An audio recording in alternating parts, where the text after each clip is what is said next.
Então, oficialmente, agora boa tarde, então, abrindo aqui o nosso bate-papo de hoje. Para quem não me conhece, sou Márcia Fernandes, diretora-presidente da Fundação Promon, e quero agradecer aqui a todas as presenças. A gente vem testando os horários, né? Então, e sempre muito em função da agenda do nosso convidado. Esse horário, assim, tem um desafio para o Aquiles aqui, para quem já almoçou, né? Manter ativo o estímulo, né, para o bate-papo, mas como o tema é muito interessante, acho que não temos problemas com relação a isso. Então, muito obrigada a todos pelas presenças. Eu sei que o André estava falando disso quando eu entrei aqui, mas eu não posso perder a oportunidade de pedir para que vocês sigam a Fundação Promon nas redes sociais. Acho que está todo mundo aí com o celular do seu ladinho, então já aproveita, dá um siga aí e vai ser um jeito fácil de vocês terem informações sobre educação financeira, sobre a própria fundação e sobre o seu plano, e sempre na palma da mão, como a gente gosta de ver as informações atualmente, através do celular. Então, o nosso programa aqui é uma iniciativa que se junta a outras iniciativas da Fundação Promon sobre educação financeira. São encontros mensais no formato de um bate-papo online e sempre com a participação de especialistas que são profissionais que fazem parte da rede de relacionamentos da Fundação Promon. Então, o objetivo aqui é simplesmente disseminar conhecimento sobre investimentos, sobre educação financeira de forma geral, e até porque essa é sempre uma demanda dos nossos participantes. A forma de participar vai ser através do chat, né, para a gente organizar aqui as conversas. Então, e vale qualquer situação, dúvidas, comentários, sugestões, críticas, enfim, o que vocês quiserem trazer para enriquecer esse nosso momento, vai ser interessante para não ficar, né, um monólogo aí do Aquiles. O André vai tratar de intermediar as perguntas e os comentários que estiverem no chat e vai apresentar o nosso convidado de hoje, apesar do histórico dele já estar no convite que nós encaminhamos a todos, né? Então, introduzir o tema do painel de hoje, que também é muito atual e acho que super interessante para qualquer idade. Acho que é isso. Boa apresentação a todos. André, por favor. Obrigada.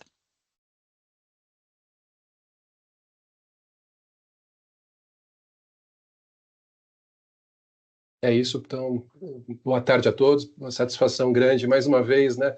É o 23º painel, é sempre como se fosse o primeiro, né, Márcia? Me dá aquele friozinho na barriga. E é uma satisfação grande para a gente, tem algumas satisfações, algumas alegrias, uma delas é ter o Aquiles Mosca conosco.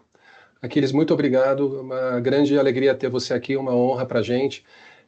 Já faz tempo que a gente queria ter a tua presença aqui, e ainda bem que a gente conseguiu viabilizar agora desta vez, e você é uma pessoa que a gente admira bastante e acho que as pessoas ao longo da tua palestra vão entender um pouquinho dessa nossa admiração. Outra alegria, satisfação é poder levar esse programa para os nossos participantes. Na verdade, ele é um pouco mais amplo do que simplesmente para os participantes da Fundação Promon. Ele também é oferecido para os não participantes, e aí fica o convite para aqueles que não participam da Fundação para que participem. Talvez o Aquiles fale um pouco disso ao longo da apresentação dele, né? Esse privilégio de poder ter vamos dizer, uma previdência complementar ainda mais fechada, como é a Fundação Promon. Então, para aqueles que não participam, fiquem de olho e aproveitem.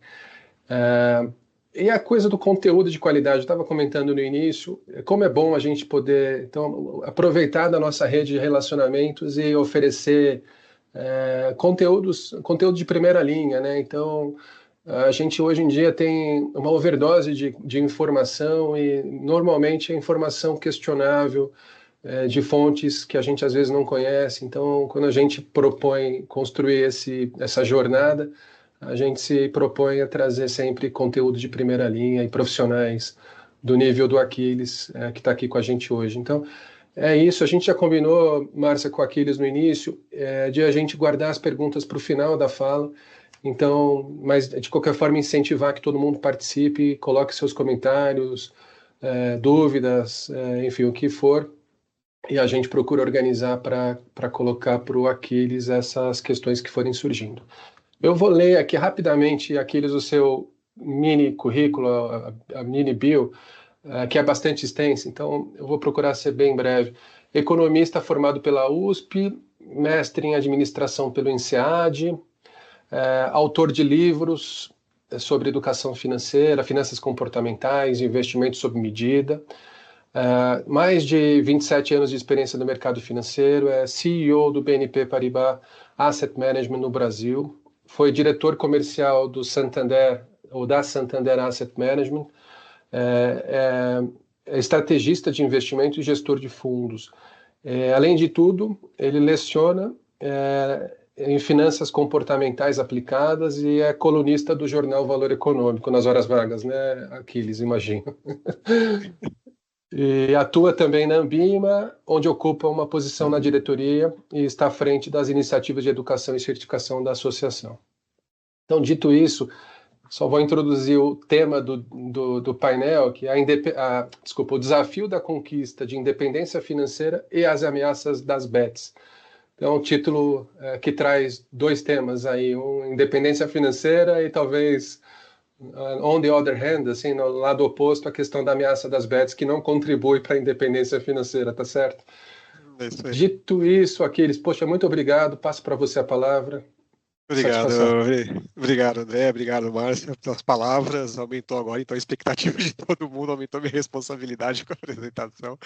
Mas vamos lá, vou tentar fazer um negócio aqui leve, mas informativo, né, e que de fato seja educativo e o mais prático possível para todos que estão aqui, né, todos nós estamos nessa jornada de conquista de independência financeira, né, e contextualizar com essa questão, né, como o André mencionou, das bets, né, que aparecem como uma ameaça, né, de desvio de recursos, né.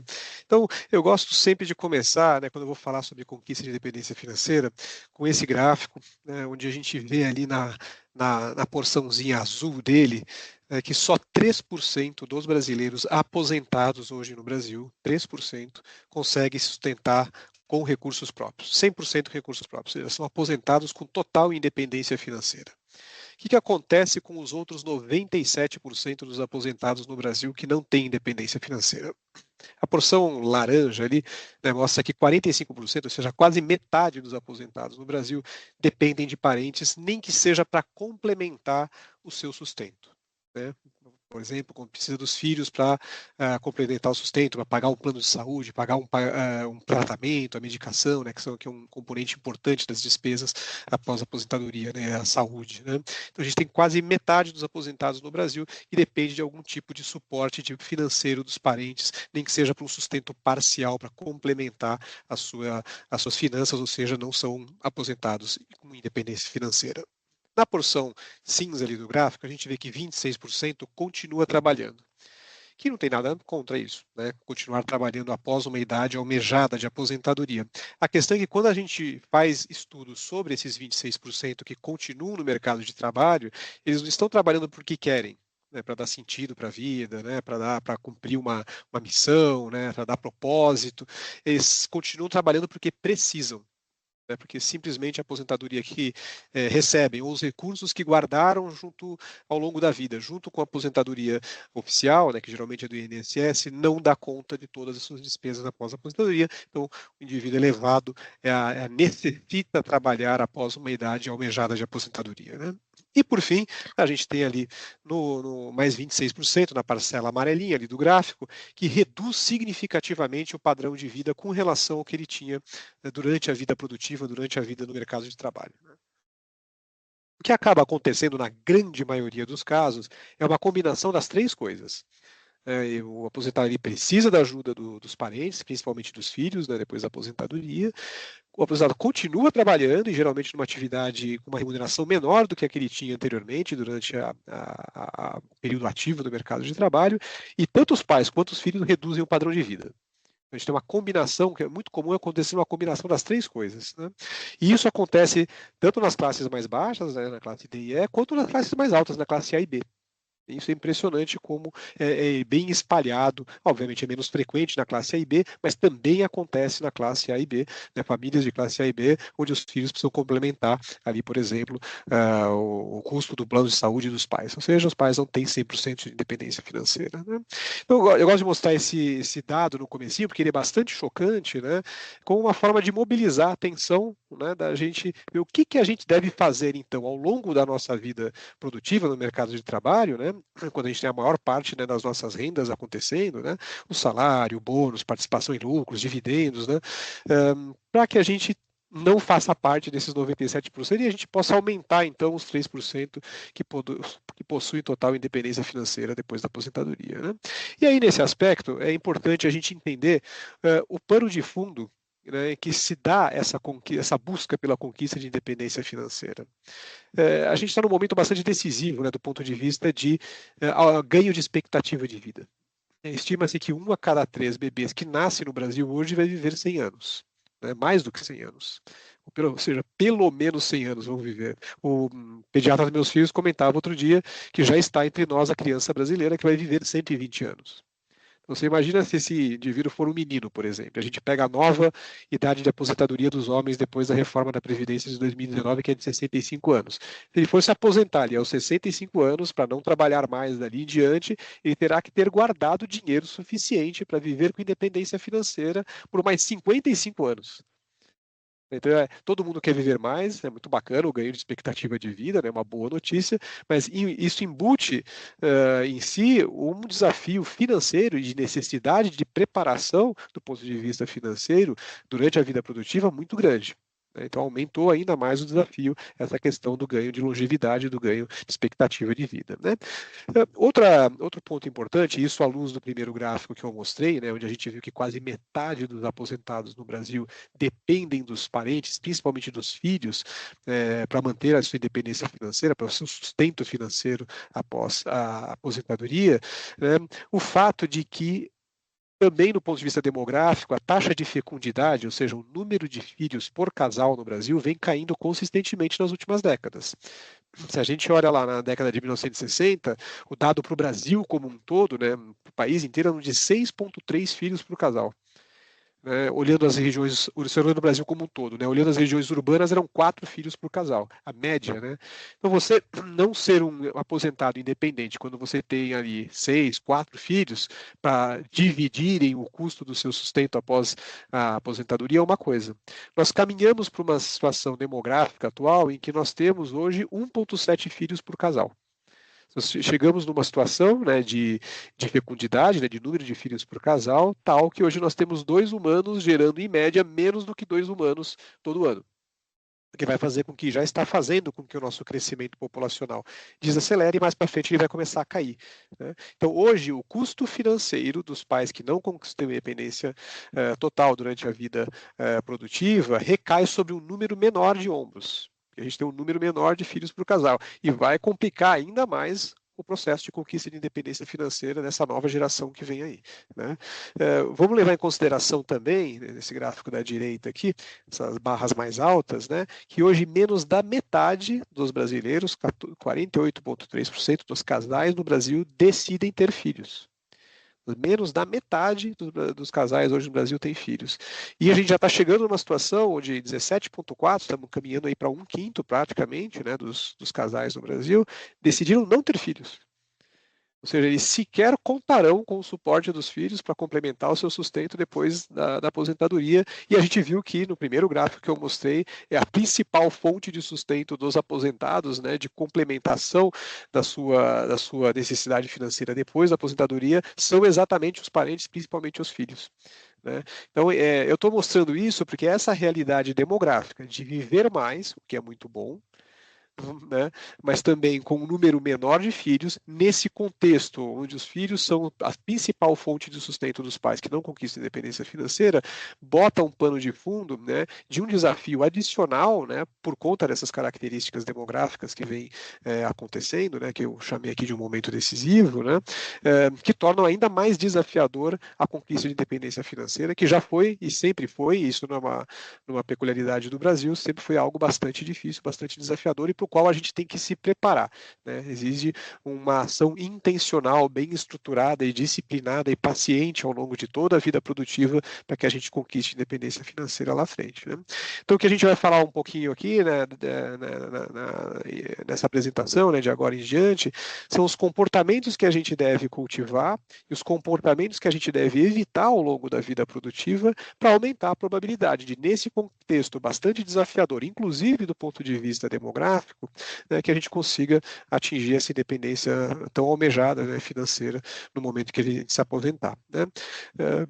E aí é muito importante a gente entrar um pouco nos hábitos e costumes, né, e na mentalidade do brasileiro, né? Essa é uma pesquisa feita com pessoas de classe média para cima, de classe C para cima, então a gente não está falando aqui da base da pirâmide, de pessoas de classe D e E, onde a renda que é recebida ela é toda consumida, ela vai para a subsistência. A gente está falando então de pessoas que em princípio têm um potencial de poupança, né, quando a gente fala de classe média para cima. E estamos falando aqui de brasileiros entre 40 e 49 anos, onde a gente esperaria ver uma maturidade financeira maior, né? E a gente sabe, né, vou mencionar um fato que eu vou demonstrar ele um pouco mais para frente, é de que o Brasil tem uma das menores poupanças do mundo. Aqui, quando eu menciono, né, capacidade de poupar e poupança, não estou falando da caderneta de poupança, eu estou falando da habilidade de guardar dinheiro, né, de poupar realmente, né? E a gente tem uma das menores taxas de poupanças do mundo, a segunda menor da América Latina, eu vou mostrar isso mais para frente. Quando a gente faz pesquisa, né, perguntando por que a gente poupa tão pouco, a resposta número 1 que nós recebemos, né, das pessoas é porque eu não ganho o suficiente para poupar. Então, as pessoas atribuem, estamos falando então pessoas de classe média que teriam ou acima, né, classe C, B e A, que teriam um potencial de vencimentos para serem poupados, colocando a responsabilidade da sua baixa poupança, ou seja, da sua incapacidade de guardar dinheiro no seu próprio salário, né? A segunda resposta mais frequente, que é muito semelhante à primeira, é que poupança, né, guardar dinheiro é para quem é rico, para quem já tem dinheiro. Guarda dinheiro quem já tem dinheiro. Então, a gente tem aqui 67% dos brasileiros, grosso modo, aí 2/3 dos brasileiros, colocando a responsabilidade da baixa capacidade de poupar em algo que está totalmente fora do seu controle, que é a sua renda. A gente não controla a nossa renda. Eu trabalho, eu me dedico, eu me esforço para ser promovido, né? Dou aula para complementar minha renda, por exemplo, né? Mas eu não controlo 100% da minha renda, eu não tenho total ingerência sobre a minha renda. No melhor dos casos, uma influência indireta. Mas a gente viu aqui que 67% dos brasileiros atribuem a sua baixa poupança a algo que está fora do seu controle, que é a sua renda, o seu patrimônio, a sua riqueza. Só 15% de fato, vai no cerne da questão e fala, puxa, eu tenho dificuldade de controlar meus gastos. Eu sou gastão. Eu faço despesas desnecessárias, eu não sou muito criterioso nas despesas, eu não faço as escolhas que eu deveria fazer, né, e acabo poupando menos por conta disso, né? E 18% deram outros tipos de respostas, muitas delas não relacionadas, né? Então, o que a gente sabe já também de várias pesquisas, né, e do histórico que a gente tem no Brasil, é que o brasileiro é gastão. E economia, o nome bonito disso é que a gente tem uma alta propensão marginal a consumir. Isso significa que qualquer dinheirinho extra que entra vai para consumo. Se a gente olhar a liberação de FGTS extraordinária que foi feita tanto no último governo Dilma quanto no governo de transição ali do Michel Temer, eles fizeram 3 liberações de FGTS naquela época. Não sei se vocês se lembram disso, né? A economia estava muito mal, recessão, tentaram injetar dinheiro na economia liberando o dinheiro da FGTS. O que vocês imaginam que foi o principal destino dado a esses recursos liberados durante um período de crise, né? Durante um período de recessão, né? Ele não foi para poupança, para investimento, ele não foi para pagar dívidas, e as pessoas estavam num patamar elevadíssimo de endividamento naquele momento, dado a situação econômica precária do país, né? O principal destino daquele dinheiro que foi liberado em 3 vezes seguidas, né, em 2 governos diferentes, foi trocar o celular. Foi para bem de consumo. Eu gosto de mencionar esse exemplo porque mostra como qualquer recursozinho extra que entra, ele acaba sendo consumido. Isso é a materialização desse perfil gastão que o brasileiro tem, né? E geralmente ele vai para um bem de consumo que pode ser exibido para as outras pessoas, né? O último celular, o último tênis, o último carro, né? É o que a gente chama de economia de bens posicionais, né? O bem, uma vez que ele é exibido, ele sinaliza muitas vezes uma posição social que a pessoa nem sequer ocupa, né? Mas ela quer ter naquele bem um símbolo de status, um símbolo de posição no grupo em que ela está inserida, né? Então, a gente sabe que no Brasil poupamos muito pouco. Nesse gráfico, né, aqui à direita desse slide, eu estou mostrando a taxa de poupança. Que percentual da renda é poupado pelas pessoas, está tirando aqui a poupança do governo, né, só das pessoas, essas pessoas físicas, comparação com países aqui da América Latina. Não estou comparando a gente com emergentes de primeira linha, né? Como se a gente pegasse aqui Singapura, se a gente pegasse a Polônia, por exemplo, né? Que já estão num patamar mais desenvolvido, né? Dentro do universo dos países emergentes. A gente vê que o Brasil aqui, que é a coluninha vermelha, né? A gente tem a segunda menor taxa de poupança da América Latina, a gente fica só atrás da Guiana. A gente vê que um paraguaio, um argentino, um uruguaio, um chileno, um colombiano, um venezuelano, um peruano, um boliviano e um equatoriano, todos poupam um percentual maior da sua renda mensal do que nós aqui, e consequentemente da renda anual, do que nós aqui no Brasil, né? E a gente vê, né, eu mostrei na pesquisa anterior, que a principal razão que as pessoas dão para se poupar pouco é porque eu ganho mal. As pessoas botam a culpa, né, aqui no Brasil na sua renda, né? Se isso fosse verdade, todos esses países aqui que estão à direita do gráfico, né, que poupam mais do que a gente, deveriam ter uma renda maior que a nossa, né, uma renda per capita superior. Se o problema é a renda baixa, né, para poupar pouco, e o que a gente vê é que não é isso que acontece, né? Quando a gente nessa tabela aqui à esquerda, eu coloquei a renda per capita em dólares para ficar comparável, para ficar na mesma moeda, né, dos países aqui da América Latina. Então, vou pegar o caso da Bolívia aqui, olha. Os bolivianos, né, têm uma renda per capita de 5 mil dólares por ano, né, e nós temos uma renda per capita de 12.200 dólares ao ano, é mais que o dobro a nossa renda per capita com relação à Bolívia. No entanto, a Bolívia tem a segunda maior taxa de poupança da América Latina, ela é 30% maior que a taxa de poupança aqui no Brasil. Então é a desculpa verdadeira, né? A gente colocar a razão, o motivo da nossa baixa capacidade de poupar na nossa baixa renda, suposta baixa renda, é uma desculpa verdadeira, né? De fato, a gente poupa pouco porque a gente gasta muito, a gente é gastão. Né? E a pandemia que a gente viveu, né, aí entre os anos 2020, 2023 para 2024, né, mostrou como isso é verdadeiro. A taxa de poupança aqui no Brasil ela flutua entre 10% e 15% da renda. Né? Anos muito bons a gente poupa perto de 15%, anos de maior crise a gente poupa 10%, e a gente vê que era isso que vinha acontecendo, né, até o primeiro trimestre de 2020, quando veio a pandemia, e aí de repente a poupança aqui no Brasil, nossa, sai de 15% da renda anual para 30% da renda anual. Perdão, ela sai de 12% para 30%, ela mais do que dobra durante a pandemia. Né? Ora, o que aconteceu na pandemia que, de repente, os brasileiros resolveram poupar o dobro do que poupavam antes? Né? Todo mundo ficou previdente, né? Ficou preocupado com o futuro? Acho que teve uma parte desse componente, né?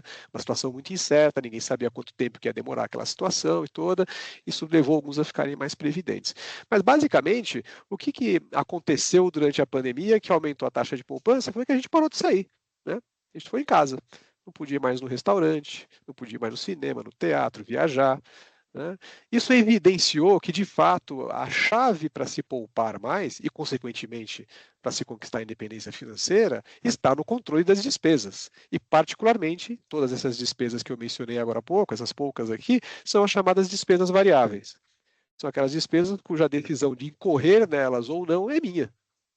Né? Se eu vou jantar fora de casa 10 vezes, né, por mês, ou se eu vou fazer 5, 6 jantares fora de casa por mês, e os outros 4 eu vou fazer em casa e vou poupar a diferença, porque comer em casa é mais barato que comer fora, é uma decisão minha. Esse é um exemplo de despesa variável, cuja o controle está comigo. É uma decisão que eu vou fazer ou não. Né? E foi exatamente isso que aconteceu na pandemia. A gente fez essa pesquisa na Ambima, né, durante o período da pandemia, e a gente veio perguntar, puxa, mas de onde veio o dinheiro que você economizou a mais? Né? A taxa de poupança no Brasil era 12%, passou para mais de 30%. Da onde que veio essa poupança a mais? Razão número 1, a bolinha azul aqui, diminuir gastos. Deixei de sair. Ou seja, são os gastos variáveis, os gastos que eu posso deixar de fazer, é uma decisão minha deixar de fazer. Naquele momento, olha, foi uma decisão forçada, a gente não podia sair, mas ele evidenciou que o principal componente, o problema não foi a renda, né? O problema está nos gastos. Né? A segunda principal razão foi a bolinha cinza aqui embaixo, evitei compras desnecessárias.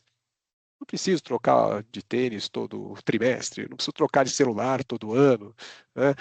Compras realmente necessárias. E vocês vejam que a pesquisa aqui está dividida nas classes A e B, C, D e E. Né? Isso acontece em todas as classes. Né?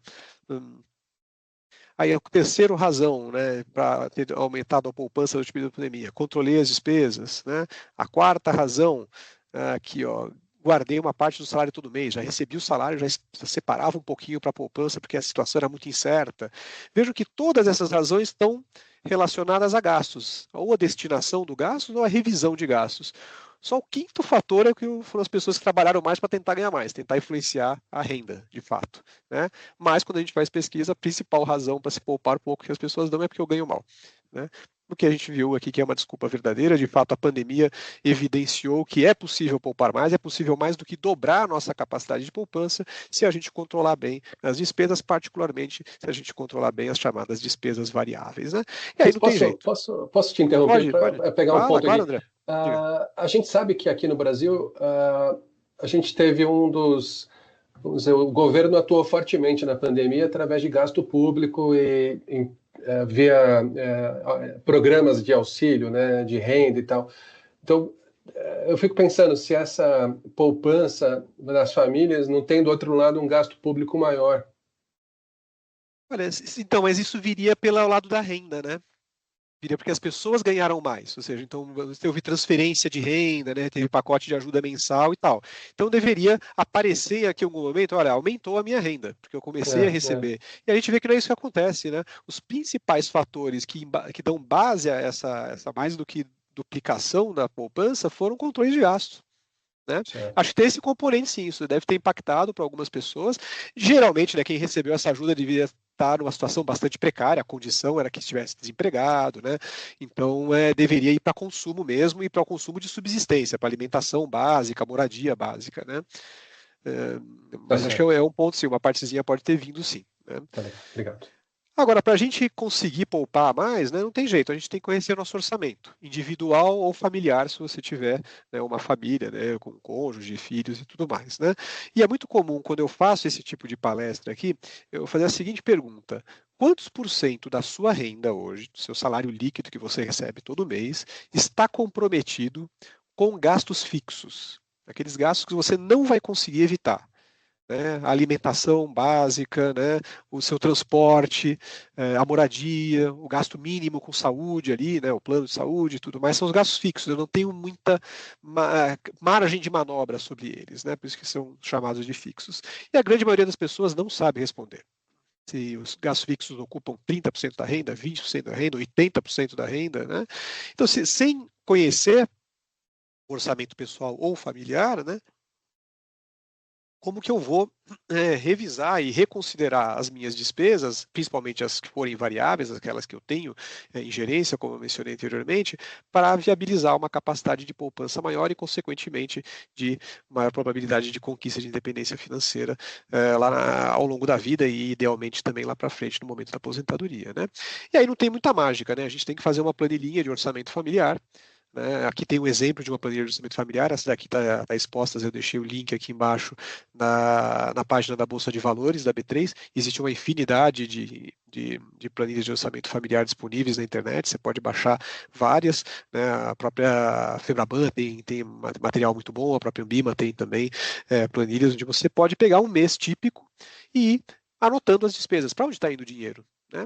Quanto que eu estou gastando, né, com o aluguel, ou com uma prestação do imóvel que eu estou adquirindo, ou com o condomínio, com o transporte, com a educação dos filhos, com a alimentação, e identificando e dividindo essas despesas entre as fixas e as variáveis. Né? As fixas é que eu não consigo manobrar muito, né? As variáveis é aquela que eu posso de fato decidir ou não incorrer mais ou menos nesse tipo de despesa. Né? E é exatamente da revisão dos hábitos de consumo e sobretudo das despesas variáveis, que como a gente viu e ficou evidenciado aí no período da pandemia, que está a chave para a gente conseguir poupar mais.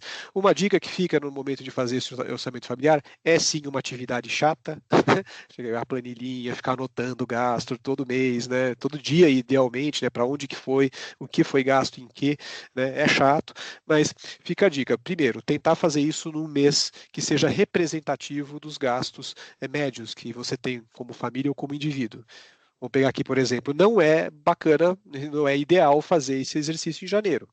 Em janeiro a gente paga IPTU, a gente paga IPVA, quem tem filho na escola paga a matrícula, paga material escolar. É um mês de pico de gastos. Exatamente por ser um mês de pico de gastos, eu já deveria lá em novembro, dezembro, me preparar para enfrentar ele lá na frente. Né? Então, se eu tiver muito gasto, não tiver renda disponível, eu vou ter que sacar dos investimentos, ou ter que tomar emprestado para pagar as contas. Né? Essa previsibilidade na nossa agenda financeira, né, ela deve ser usada a favor de nós mesmos. Eu sei que janeiro é carregado de despesas. Né? Então, já lá em dezembro, quando eu recebo o 13º, quando eu recebo um PLR, eu já posso separar uma partezinha desse recurso para me ajudar a pagar as contas lá em janeiro. Né? Isso é utilizar a previsibilidade do calendário financeiro a seu favor. Então, uma primeira dica, pegar um mês mais padrão, né, que não seja de pico de gastos. Não vai pegar o mês de julho, por exemplo, quem tem filhos é mês de férias escolares, vai viajar, vai ter um pico de gastos, né? Ele não representa o que é o mês típico ali, né? Mas, de novo, também é previsível que vai ter um pico de gasto naquele mês, já se prepara antes para você fazer frente àquelas despesas, né? Outra dica, né, além de pegar um mês típico, é quem vive em família, não é um orçamento individual, é um orçamento familiar, fazer essa análise do orçamento em grupo, envolvendo o cônjuge, os filhos, né? Que não adianta nada, eu faço esse trabalho, né? Eu não mobilizo minha família e continua todo mundo gastando como se não houvesse amanhã, como se não houvesse limitação para os gastos, né? Existem vários estudos que mostram que as famílias que fazem isso de forma compartilhada têm muito mais sucesso na conquista de independência financeira do que quem faz isso de forma individualizada, né? Não é fácil fazer isso em família, em grupo. Tem algumas pesquisas que mostram também que no Brasil é mais tabu você falar de dinheiro do que falar de sexo. Se você propuser no almoço de domingo os 2 tópicos, as pessoas preferem falar de sexo do que de dinheiro. Por que acontece isso? Porque atrás das decisões de dinheiro estão escolhas pessoais, valores pessoais, que muitas vezes as pessoas não estão dispostas a discutir em grupo. No entanto, quem consegue superar essa barreira, envolver os familiares, né, nessa discussão, tem muito mais sucesso, né, no controle de orçamento e, consequentemente, consegue poupar mais e aumenta a sua probabilidade de conquista de independência financeira. Né? Agora, como que pensa e age uma pessoa que não consegue conquistar independência financeira versus uma pessoa que consegue conquistar a independência financeira? Vou mostrar 2 estudos aqui, né, duas conclusões, na verdade, que são resultado do trabalho de uma pesquisadora italiana que é radicada nos Estados Unidos, chamada Ana Maria Lussardi. Ela vive vindo aqui no Brasil como palestrante, como conferencista, e ela faz essa pesquisa já há 35 anos, né, ela vai acompanhando indivíduos e famílias nos seus hábitos de poupança, e ela conseguiu dividir né, as pessoas ao redor do mundo, né, são milhares e milhares de pessoas que já participam e continuam participando desse estudo, ele continua em andamento com os alunos de mestrado e doutorado dessa professora, né, e ela chegou a 2 conclusões bastante sólidas. Né. A primeira delas, está refletida aqui nesse slide, mostra o seguinte: quem pensa da forma como está aqui, né, em 80% dos casos, essas pessoas não conseguem conquistar a independência financeira. Então, faça a reflexão se você pensa e age dessa forma no seu hábito de poupança todo mês. Aqui que está dito nesse slide. A minha poupança, né, o quanto eu guardo, é igual à minha renda menos os meus gastos, menos o que eu vou gastando ao longo do mês. Dito de outra forma, eu poupo o que sobrar, se sobrar. Eu recebo meu salário, né, vou gastando ao longo do mês, nas despesas fixas e nas variáveis, chegou lá no finalzinho do mês, no momento de receber de novo meu próximo salário, se sobrou alguma coisinha, eu guardo aquela coisa. Numa economia, como a gente viu anteriormente, né, que tem uma alta propensão a consumir, deixar para guardar dinheiro, deixar para poupar, para investir, o que sobrar, se sobrar, quando a gente tem essa alta propensão a consumir, não funciona. As pessoas acabam consumindo. Dinheiro parado em conta corrente é uma tentação muito grande para o consumo. Isso é particularmente verdade numa economia onde qualquer dinheirinho que entra extra vai para o gasto. né? Então, se você age dessa forma, pense em revisar o seu hábito de poupança, porque em 80% dos casos as pessoas que agiram assim ao longo da vida produtiva não conseguiram poupar o suficiente para assegurar a sua independência financeira, né? Em contrapartida, se você pensa dessa forma aqui, você tem 70% de probabilidade de conseguir conquistar a independência financeira. O que está dito nesse slide?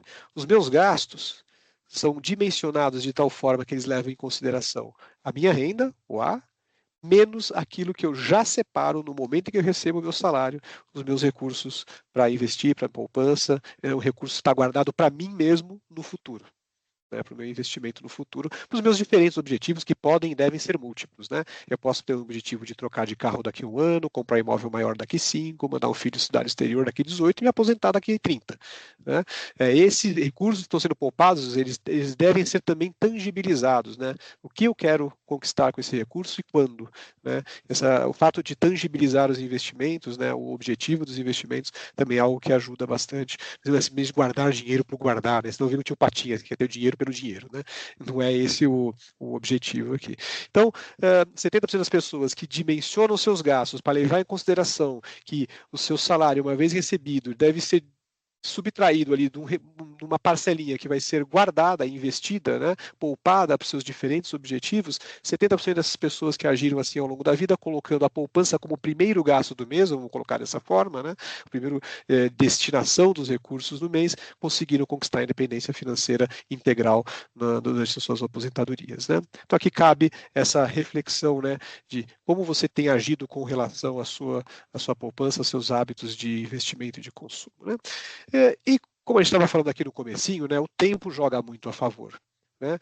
No caso, porque a gente tem os juros, né, os juros compostos aqui, a rentabilidade, né, sobre rentabilidade ao longo do tempo, ajudam bastante para quem começa cedo, né?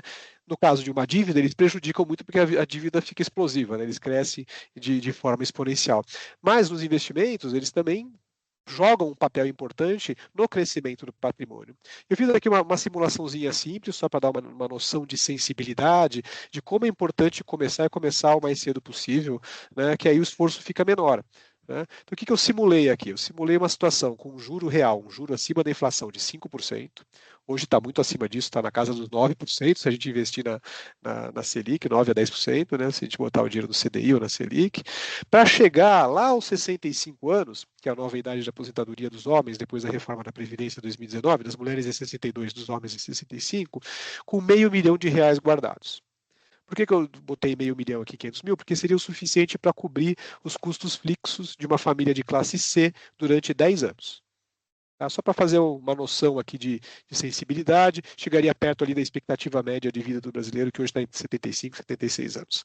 Né? Depende um pouco da classe social. Se você começar aos 25 anos, supondo 5% de juros reais, para chegar com 500 mil aos 65 anos, se você guardar R$561 por mês, você chega lá.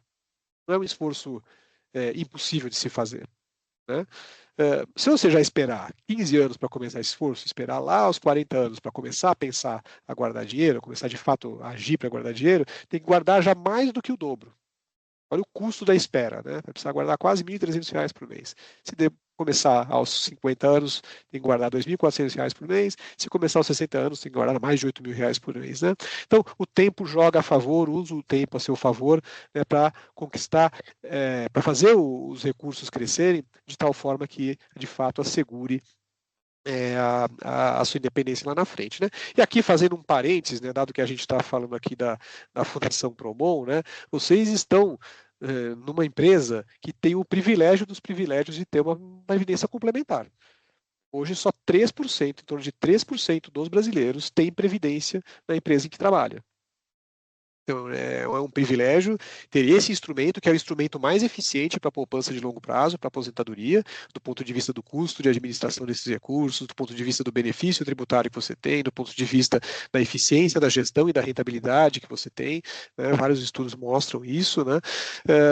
E, além disso, vocês têm o privilégio de ter o seu empregador dizendo, olha, se você colocar dinheiro, eu coloco também, eu tenho uma contrapartida. Então, se você não aderiu ao plano de previdência complementar, assim, faça o quanto antes, você está deixando literalmente dinheiro na mesa, né?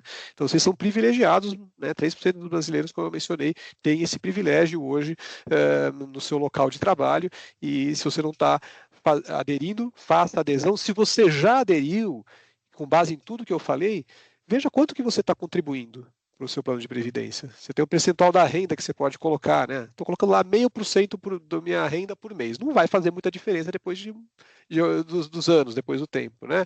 Você tem que poupar algo relevante. Não sei qual que é o teto na Promon. Aqui no BNP Paribas onde eu trabalho é 9% da minha renda, né? Então eu tento chegar o mais próximo possível desse 9%. O banco vai lá e coloca mais o mesmo valor, né? Complementa ali, né? Já praticamente dobra o investimento que eu estou fazendo todo mês, né? Então não só faça adesão, mas faça uma contribuição que seja relevante, né?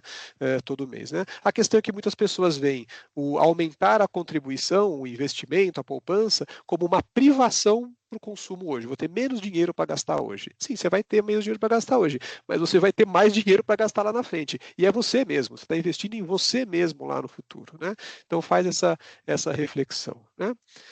Aqui, André, antes de mostrar esse próximo slide, eu vou te fazer uma pergunta. Vocês têm perfis de investimento na Promon? Temos. Tem. 3 perfis, é. São 3 perfis. Muito bem. Então aí uma pergunta que sempre vem é como é que eu escolho meu perfil de investidor? Né? Eu vou falar como não escolher o seu perfil de investidor e você vai inferir como escolher na sequência. Né? Isso aqui é um artigo que eu publiquei junto com o Daniel Lima, que é o atual presidente da FGC, ele trabalhou sempre em fundo de pensão, trabalhou na Odebrecht Previdência, na Vext, depois na Petros. Né? A gente publicou junto esse artigo aqui no Valor Econômico alguns anos atrás, né? Onde a gente acompanhou um fundo de pensão, né, com perfis de investimento. Esse fundo de pensão ele tinha 3 perfis de investidor, né, conservador, moderado e agressivo. E no caso particular desse fundo de pensão, ele tinha a possibilidade de alterar, tinha uma janela de alteração de perfil todo trimestre. Então, todo ano, fechou o trimestre, o participante podia mudar de perfil. Eu acho que é muito frequente, não faria tão frequentemente assim, né? Mas esse fundo de pensão tinha essa realidade, né? Então, a cada trimestre podia alterar, se estava no conservador, podia ir para o agressivo, se estava no moderado, podia ir para o conservador e todas as outras combinações possíveis. E nós acompanhamos esses participantes durante 6 anos. Ou seja, eles tiveram 24 janelas, né, 4 por ano, para alterar o perfil de investimento. E a gente dividiu os participantes, então, em 2 grupos. Um grupo que a gente chamou do grupo 1, que escolheu um perfil de investimento com base num questionário de suitability, né, num questionário de API, que a gente chama no Brasil, né, de análise do perfil do investidor. Então, esse grupo 1 escolheu o perfil e manteve esse perfil inalterado durante os 6 anos. Né? E a gente acompanhou um segundo grupo, que a gente chamou do grupo 2, e a gente brincava que eram os dotados de alto excesso de iniciativa, em que eles sempre mudavam de perfil todo trimestre, toda janela mudava de perfil, como se tivesse essa obrigação, né, para o perfil que rendeu mais no período passado, no trimestre anterior. Então ele estava lá no conservador. Aí chegava, abria a janela de mudar de perfil no finalzinho do trimestre, ele olhava, puxa, mas o moderado rendeu melhor esse mês. Ele saía do conservador e ia para o moderado. Aí passava mais um trimestre. Puxa, nesse trimestre seguinte, quem rendeu mais foi o agressivo. Ele saía do moderado e ia para o agressivo. Então ele ficava sempre procurando, né, alocar naquilo que rendeu no passado, olhando no retrovisor, o que aconteceu. Né? Nada garante que esse perfil que rendeu mais no trimestre passado vai ser o que vai render mais no próximo. Né? E qual que foi o resultado desse estudo? Depois dos 6 anos de observação dos 2 grupos, o que a gente viu é que quem alterou o perfil, né, para aquele que rendeu mais no trimestre passado, ficou mudando todo o trimestre para aquele que rendeu mais no período anterior, teve uma performance, um rendimento, né, dos seus investimentos pior do que qualquer um das pessoas do grupo 1 que escolheu qualquer um dos 3 perfis e manteve ele inalterado durante os 6 anos. Por que quem fica mudando de perfil toda a janela tem uma performance pior? Porque sempre que ele realoca, ele sai do perfil em que ele estava e vai para o perfil que subiu mais no período anterior. Ou seja, é como se ele estivesse comprando o ativo que subiu, ele compra o ativo que ficou caro. E ele resgata daquele que ele estava, que provavelmente rendeu menos, é o que caiu, ele vende barato. Veja que ele troca o pé, né? Ele vende barato e compra caro. Ao invés de comprar barato e vender caro. Né? Então, fazendo isso consistentemente ao longo do tempo, perdão, ele acaba prejudicando a carteira. Ele sempre vai comprar aquilo que subiu, o que rendeu mais, e sempre vai desinvestir daquilo que caiu, aquilo que ficou barato. Né? Isso, essa trocada de pé, ao longo do tempo, prejudica a sua performance. Né? Perdão, deu uma secada na garganta. Então, o que a gente recomenda, né, é que você escolha o seu perfil com base numa análise de objetivo, Para que eu estou guardando dinheiro? No caso do fundo de pensão, esse objetivo já está definido, é a sua aposentadoria. O prazo vai depender do seu momento de vida. Se você for um jovem de 25 anos e vai se aposentar aos 65, você tem 40 anos de horizonte pela frente, né? Então depende da realidade de cada um. Eu já estou com 50, então eu tenho mais 15 para frente. É bastante tempo ainda, né? Mas é menos do que um jovem de 25. E analisar a sua propensão ao risco, né? Propensão ao risco, existem os questionários de avaliação de perfil de risco para você fazer, é chamado Suitability ou API, né, análise de perfil de risco, onde esse questionário vai te ajudar a ter uma sensação ali, ter uma sensibilidade de qual que é o meu perfil. Estou mais para o conservador, está mais para o moderado, eu aturo alguma flutuação, sabendo que ao longo do tempo isso vai tender a render mais para mim, né? Ou não, realmente eu sou um cara mais agressivo, pode cair 30% esse trimestre, que eu não vou entrar em pânico, não vou resgatar, não vou vender barato, eu vou ter o sangue frio. O questionário de avaliação de perfil de risco ajuda, né, a dar um sinal, né, de que qual é o seu perfil mais adequado, cada um vai ter o seu, é muito particular, e ter disciplina e paciência, né, ao longo do tempo. Vocês viram nesse estudo, né, quem escolheu e manteve o perfil, teve uma performance melhor do que qualquer um daqueles que ficou correndo atrás do rabo, sempre buscando aplicar naquilo que rendeu mais no período anterior, né? A mudança de perfil de risco não deve acontecer porque o mercado subiu ou desceu no trimestre passado. Perfil de risco depende de características mais estruturais, ligadas à sua personalidade, a você como indivíduo, valores pessoais, preferências pessoais, momento de vida. Outro dia eu conversava com um investidor que ele era solteiro até um ano atrás. Então, de um ano para cá, ele se casou. E não só ele se casou, como a esposa dele ficou grávida de trigêmeos. Esse cara teve uma mudança enorme de momento de vida, né? Ele passou de um indivíduo solteiro a ser um chefe de família que vai ter uma família numerosa de um momento para o outro. Ele falou assim, puxa, eu preciso guardar, preservar o que eu tenho. Ele fez uma alteração lá de agressivo para moderado o perfil dele. Eu acho que fez corretamente. Ele agora precisa prover para uma família numerosa que ele não tinha antes, né? E eu estou dando esse exemplo, que é um pouco radical, mas isso mostra que tipo de alterações na sua situação de vida deveriam ser de fato um gatilho para disparar uma mudança de perfil de risco, e não porque a bolsa subiu ou caiu no trimestre passado, né? Eu deixei aqui no link e vou disponibilizar a apresentação para vocês. Quem quiser ler o artigo do Valor, está aqui embaixo o linkzinho. E Aquiles, deixa eu só dar uns 2 centavos aqui. A gente não combinou que o seu discurso aqui é exatamente o que a gente fala nas nossas janelas de imigração. A gente tem perfis já desde 2022, já passamos por 4 janelas de imigração e a cada janela a gente reforça essa mesma mensagem que você trouxe. A gente sempre procura enfatizar muito as características individuais, o objetivo do investidor, e muitas vezes frustrando um pouco as expectativas das pessoas que assistem às nossas palestras. O pessoal às vezes está mais preocupado com o cenário, com o contexto, né? Poxa, o mundo vai acabar agora, né? Esse 2025 ele é ilustrativo nesse sentido, né? Todo mundo muito preocupado. E a gente passou por uma janela de imigração em março, e sempre parece que as nossas janelas de imigração são nos piores momentos possíveis, né, em que está todo mundo com os nervos à flor da pele, e é muito mais difícil nesse momento. É o que você trouxe, seria a paciência, né, a disciplina. Eu não sei quem foi que disse, se é o Warren Buffett, né? Muitas frases são atribuídas ao Buffett e não são dele. Mas o fato é que, às vezes, não é o investidor mais inteligente que ganha dinheiro, né? É o mais paciente. Então, a gente procura exatamente reforçar essa sua mensagem aqui. E a janela, inclusive, né, André, é anual para propiciar menos probabilidade do participante exercer esse prejuízo, né? Excelente, Márcia. Acho que muitos querem que seja mais frequente, mas para manter os ânimos, a gente mantém janela anual. Excelente, acho que é uma iniciativa ótima de vocês, primeiro, ter os perfis, que não é todo mundo que tem, então você compartilha, né, como participante essa responsabilidade, é algo que tem que ser compartilhado, porque é algo muito pessoal, né, não tem uma solução para todo mundo, né, então primeiro, por ter perfis, e segundo, por ter perfis, mas limitar essa possibilidade de realocação, porque você desincentiva isso que eu chamei de excesso de iniciativa induzido pelo movimento do mercado, né. Eu conversava com o fundo de pensão aqui no Rio de Janeiro, que eles têm 9 perfis de investimento, que eu acho que também é muita coisa, e a janela é todo mês. ser um desserviço para o participante esse tipo de coisa, né? Sem que contar que do ponto de vista operacional é uma loucura. Todo mês você tem essa movimentação toda de perfis e as pessoas acabam usando, porque tem a possibilidade, acho que devem usar, né? Se está lá, é para ser usado, né? Então, acho que vocês têm um modelo que é ideal, né? Tem os perfis, não é uma enormidade, um monte de perfis, e tem uma certa limitação de quanto você pode recorrer a esse recurso, né? E aí, entrando aqui na parte final da nossa conversa, nessa grande ameaça que surgiu recentemente das bets, né? E se a gente olhar esse mercado, ele virou de ponta cabeça completamente, né, em pouco tempo. Essa pesquisa aqui que eu estou mostrando no slide mostra que é um fenômeno global, né, e ela é de 2018. Veja que aqui esse slide elenca os 15 maiores mercados de apostas esportivas do mundo lá em 2018. Veja que o Brasil nem aparece aqui entre os 15 maiores do mundo, né?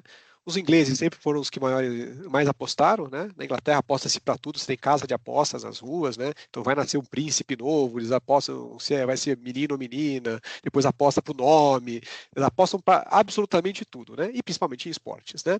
Então, a Inglaterra sempre foi o maior mercado do mundo, depois veio os Estados Unidos, a Turquia, a Índia e aí por aí diante, né?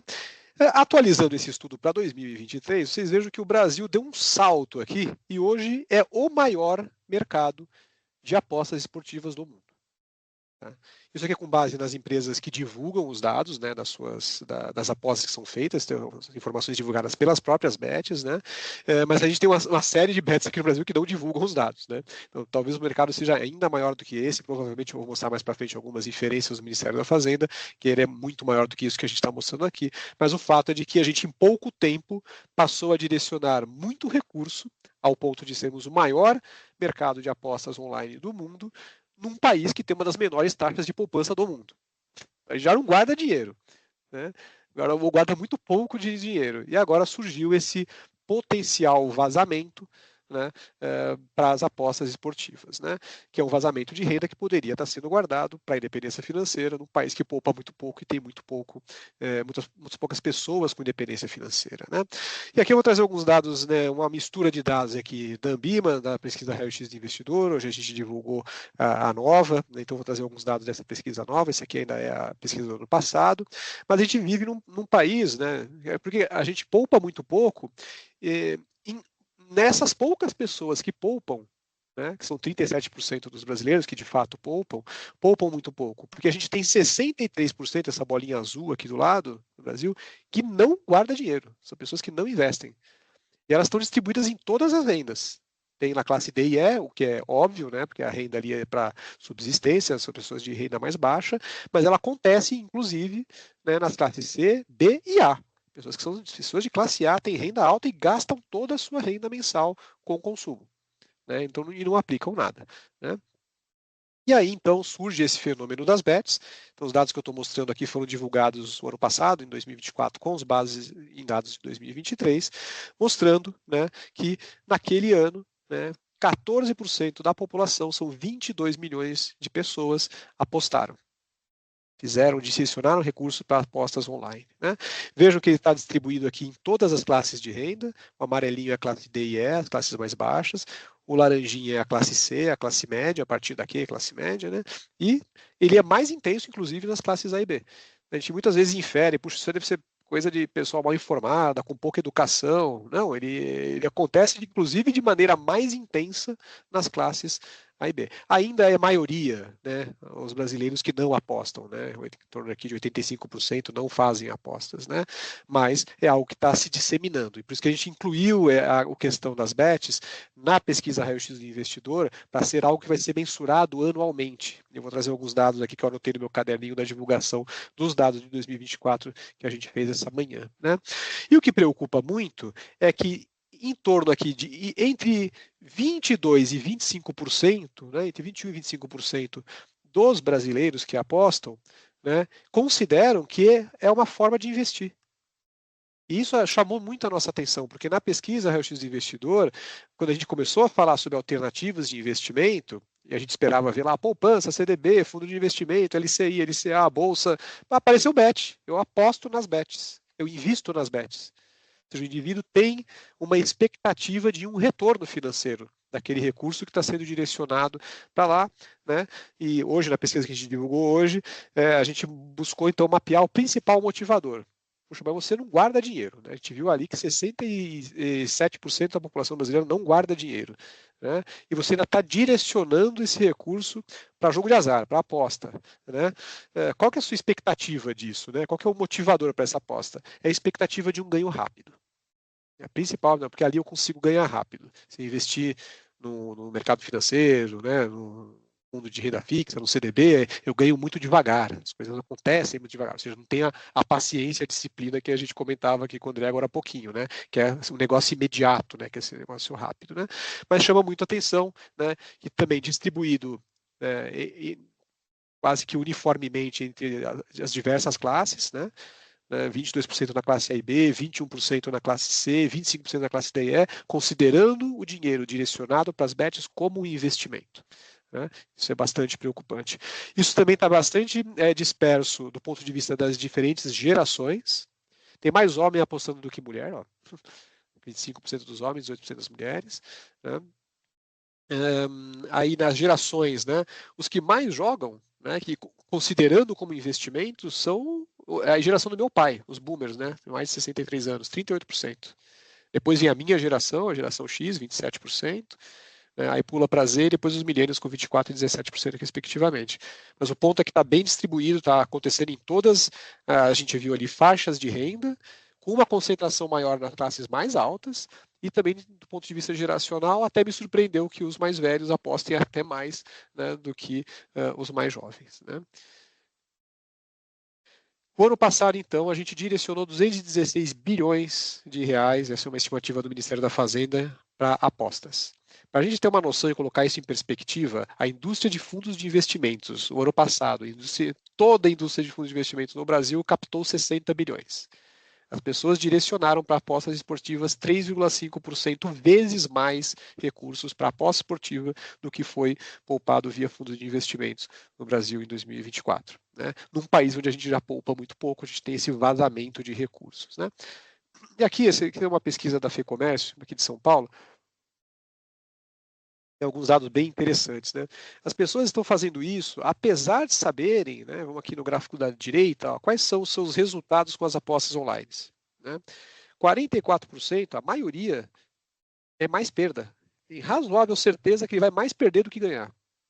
E a gente tem 26% aqui, ó, que fala que não vou nem ganhar nem perder, vou ficar no 0 a 0. Então a gente tem 70% que está apostando.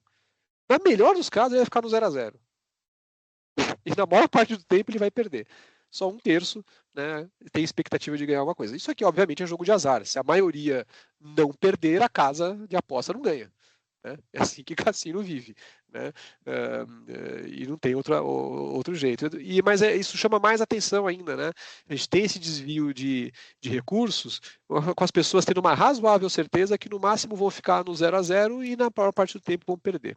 Mas tem essa expectativa de que raramente vão fazer um grande ganho muito fácil, né? com um motivador esse ganho rápido. Né? E aqui também, acho que chamar a atenção aqui para o gráfico do meio aqui, né, dessa pesquisa da FEComércio, é o que as pessoas estão deixando de fazer para jogar nas bets. Né? Você veja, estão deixando de fazer o quê? Esse dinheiro está deixando de ter qual destino? Ó, compra de acessórios, calçados, bolsas, joias, bijuteria. Roupas é o segundo item, 23%. Itens de mercado, 19%. Viagens, 19%. Refeição fora do lar, 15%. Produtos de higiene e beleza, 14%. É tudo gasto variável aqui, tá, gente? Aqueles que a gente falou que se você revisar esses gastos, você consegue poupar mais. Ele está deixando de fazer os gastos variáveis, mas não para poupar mais, para jogar. Né? Cuidados com medicação, né? Coisa saúde, 11%. E despesas, outras contas, né? Água, luz, gás, 11%. Né? Então é bastante preocupante, né? Numa economia que poupa tão pouco como a nossa, né, ver esse tipo de destino para os recursos, né, indo para jogo de azar e não para um investimento que vai ser o que vai de fato garantir um sustento lá na frente. Né? Não é algo que é um privilégio aqui do Brasil, acho que talvez o nosso, entre aspas, privilégio é que a gente cresceu muito rapidamente, né, esse hábito, essa essa rotina de apostar, né, via celular, né, está no nosso bolso aqui, então é fácil, é acessível, né, para todo mundo, mas é um problema mundial. Né, e a gente está chegando agora, né, numa situação em que pode e já está se tornando em algumas localidades um problema de saúde pública.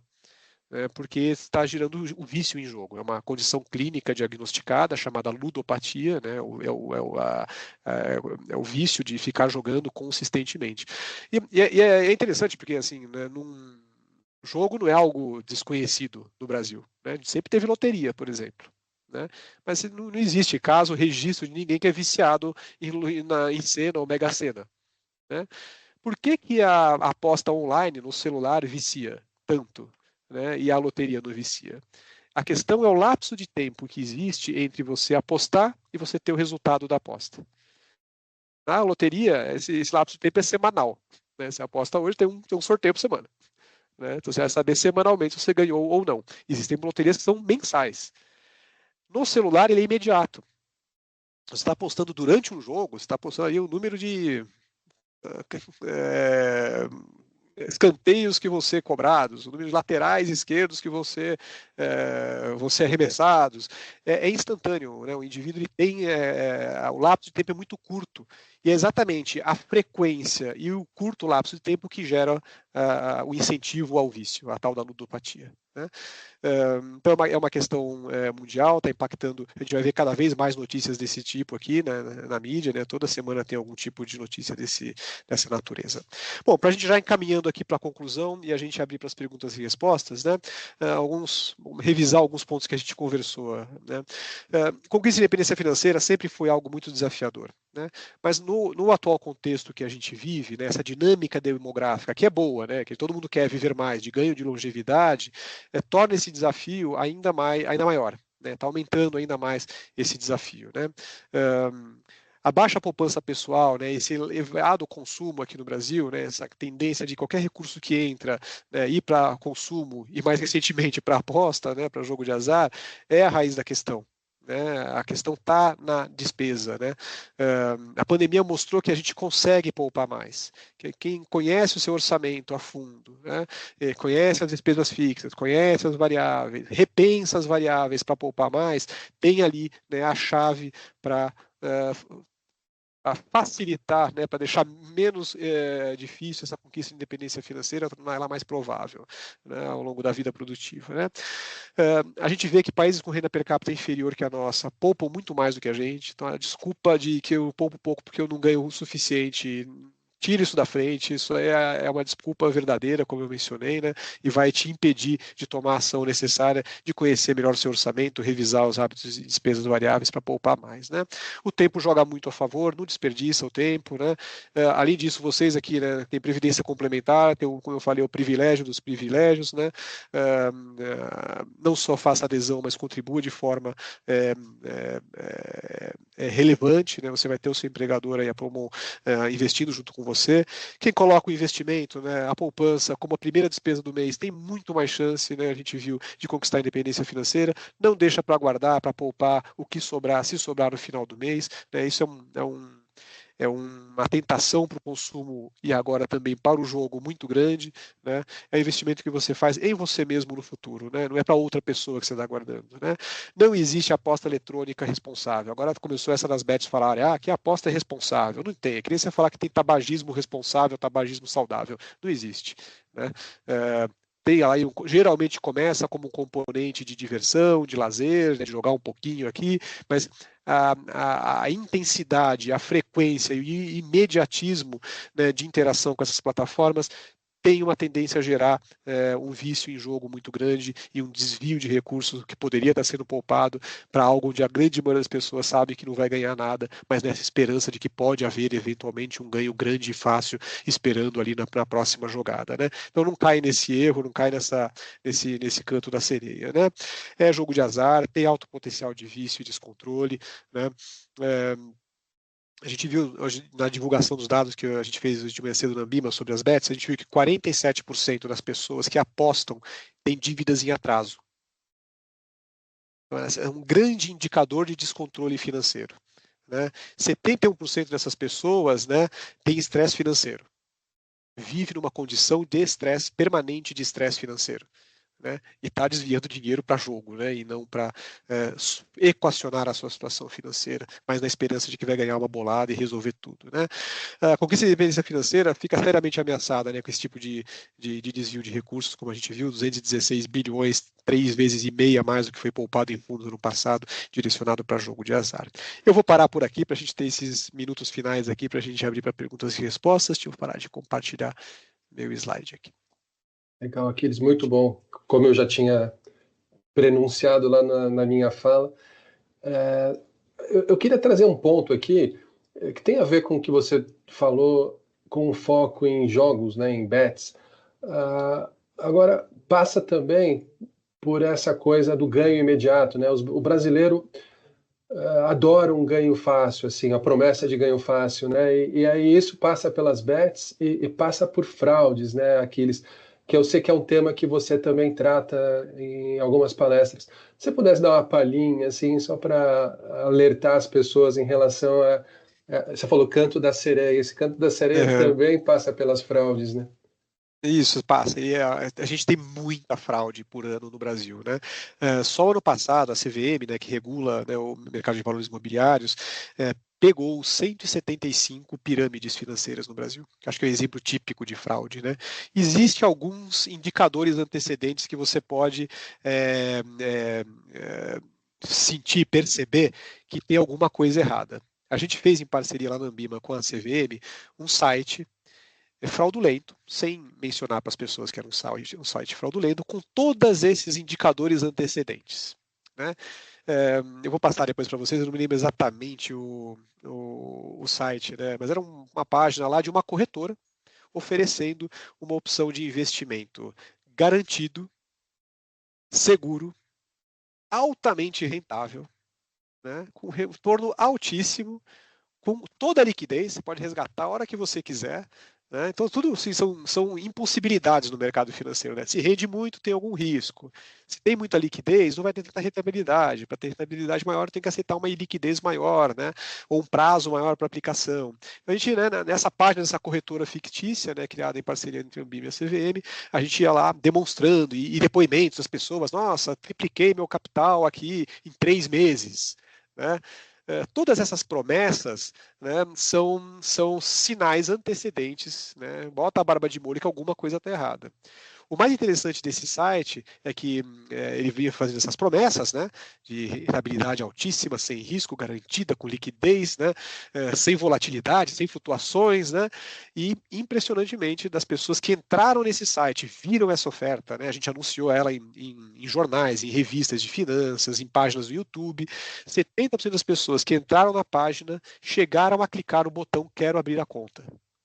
E aí vinha um aviso, olha, você está caindo numa fraude. Não existe, tudo isso que foi prometido aqui para você não existe.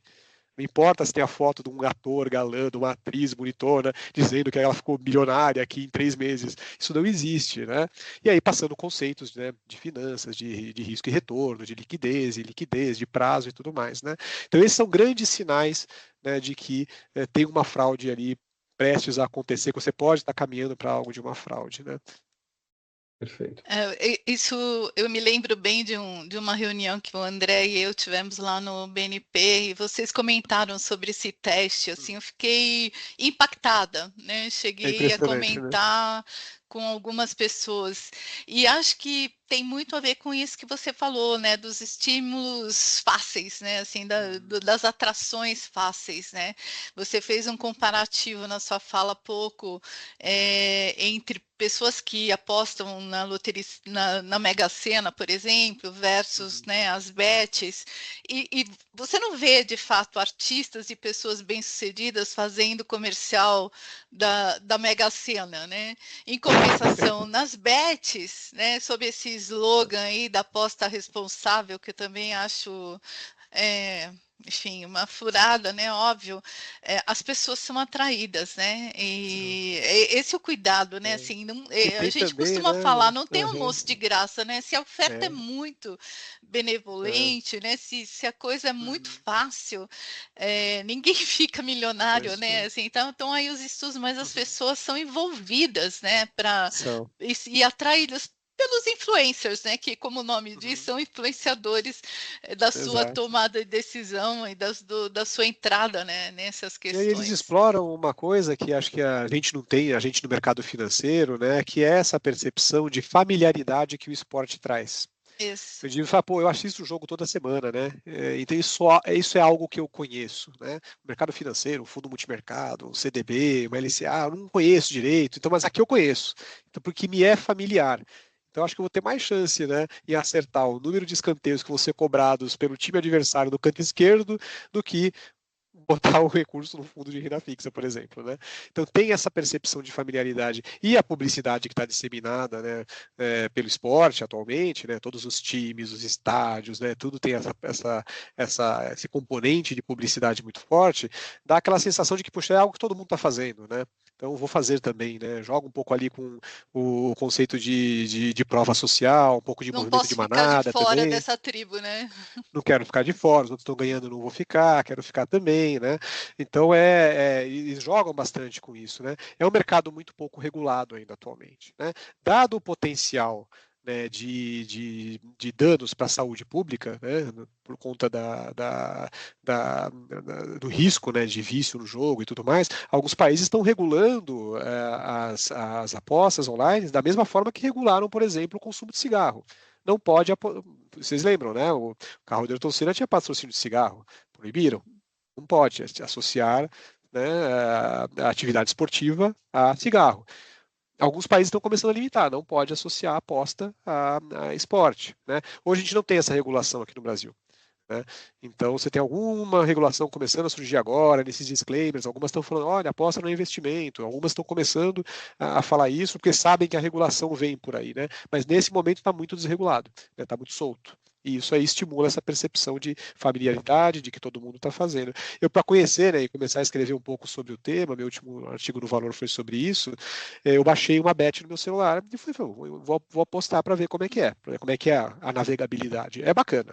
É uma plataforma envolvente, ela é gamificada, ela tem uma grande parte dos programadores trabalham na indústria de videogames, então eles sabem manter você engajado ali com o aplicativo.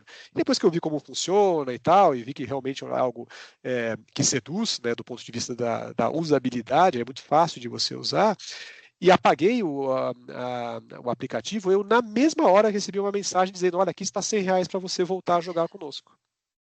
Eu me senti como se estivesse sendo abordado por um traficante de droga falando, você parou de cheirar cocaína? Cheira mais um pouquinho aqui, ó.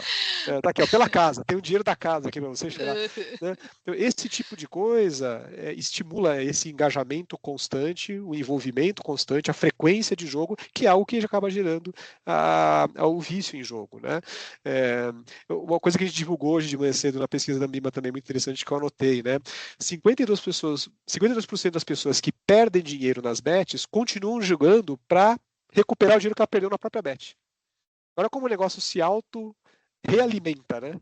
Eu vou lá, jogo, as pessoas, como a gente viu na pesquisa, sabem que na maior parte do tempo vão perder, e ele acredita que jogando mais, em algum momento ele pode recuperar. Isso vai girando uma espiral ali, né? A gente costuma atribuir, quer dizer, colocar um pouco mais de culpa nas gerações mais jovens, né? Então, a X, a milênio que você mostrou, e me surpreendeu que os boomers ali são os que mais investem em bets, né? Aquiles, isso é surpreendente. Essa coisa que você está E falando classes A e B, né, André? Classe A e B classes também. A e B, exatamente, totalmente surpreendente. Mas a gente, vira e mexe, a gente fala de gamificação até aqui no nosso ambiente, né? No sentido de atrair as pessoas, eventualmente, vamos propor um jogo para que elas entendam os benefícios da previdência.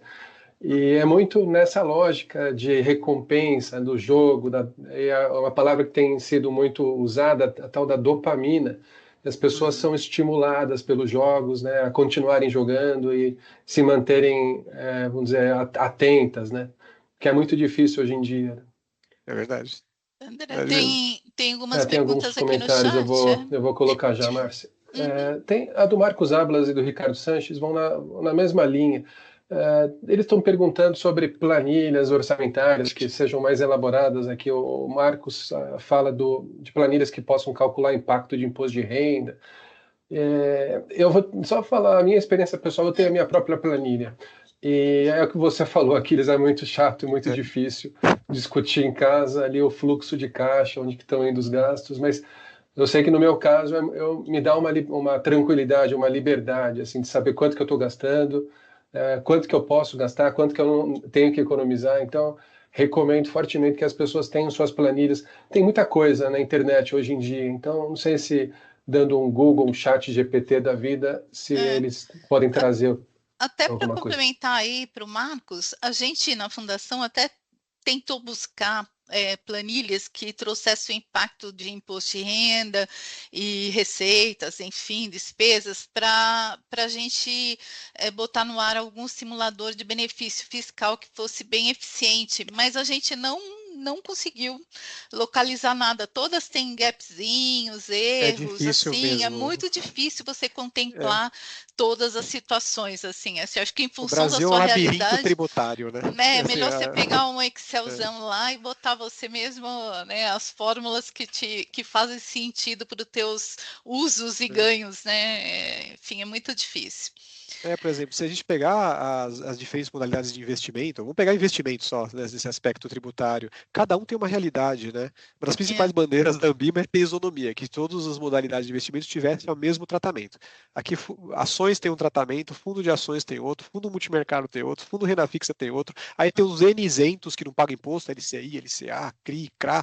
Então, é realmente um labirinto, assim, Não, tributário. Então, você fazer uma planilha que leve em consideração tudo isso, assim, até tá, mas fica um negócio muito complexo, assim, né? Por isso que é ideal cada um fazer a sua, né? Ou recorrer a uma planilha básica, tem várias na internet, como a gente falou aqui, a Febraban tem, a Ambima tem, a B3 tem, né? E você vai adaptando aquele Excel básico à sua Uhum. realidade, às modalidades de investimento que você tem. Tem muita gente que investe em coisas fora do mercado financeiro, né? Enfim, investe em imóvel, compra para revender, reforma, faz uhum, isso com carro, né?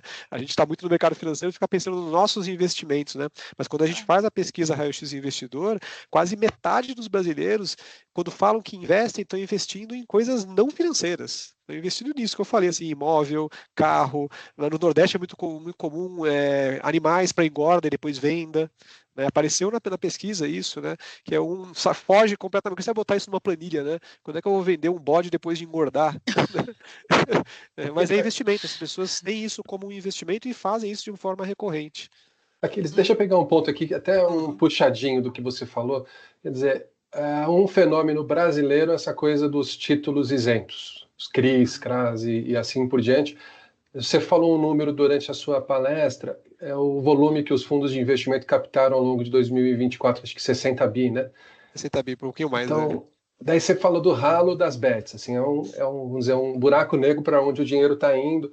Um outro, vamos dizer, não vou chamar de buraco negro, mas um outro polo atrativo de dinheiro são esses títulos isentos, que eventualmente poderiam estar indo para o mercado de capitais mais tradicional e acabam indo para produtos que são brasileiros, tipicamente invenções brasileiras. Aí, como é que vocês têm observado isso na Ambima?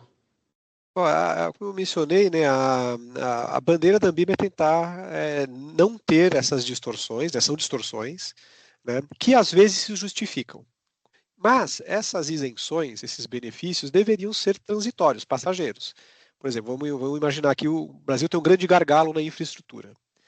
Foram criadas as debêntures de infraestrutura com incentivo fiscal. Então, para financiar os projetos de infraestrutura, você não paga imposto. Uma vez desatado esse nó da infraestrutura, essa isenção e esse benefício deveria deixar de existir. Né?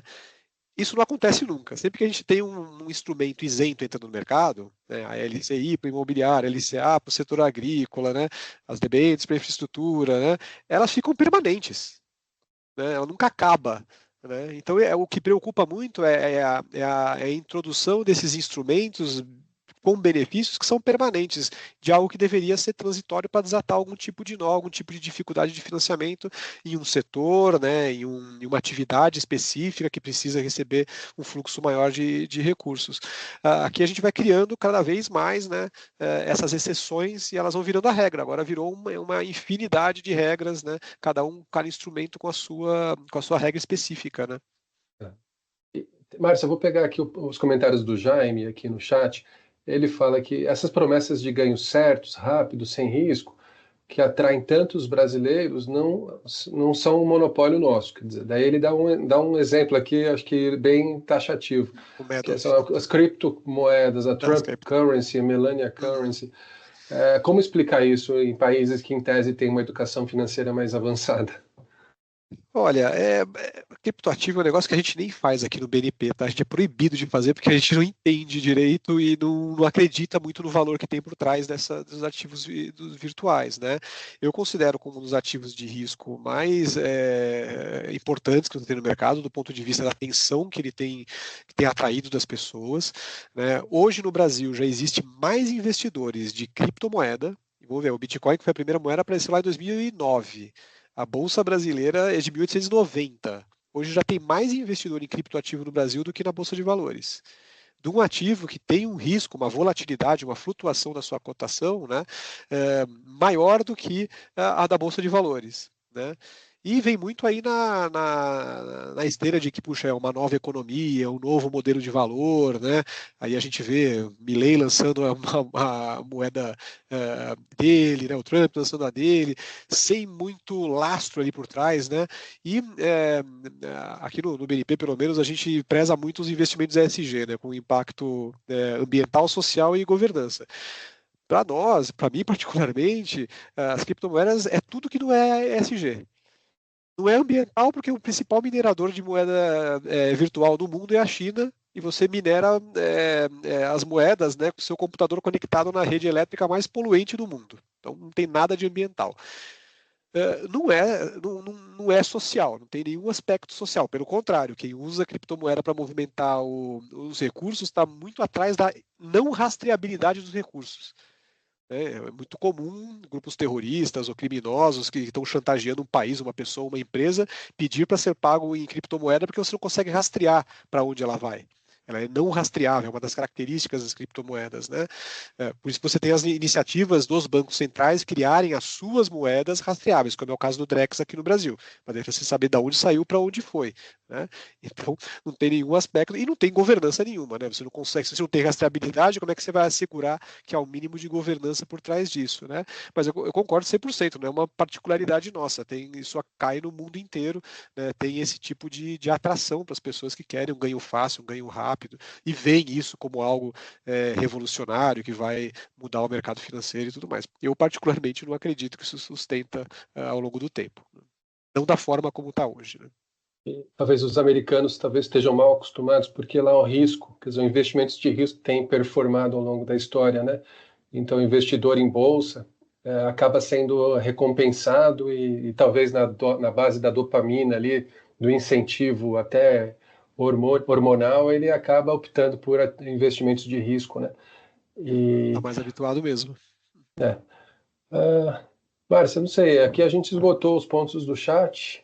Que sim, eu só uma. Agora você falando em ISG, você percebe alguma redução na importância que brasileiros davam aos investimentos ASG por conta do Tudo que Trump, está por exemplo, acontecendo, né? e das decisões dele sobre esse tema? Eu acho que aqui ainda não. Acho que a gente Não, está né?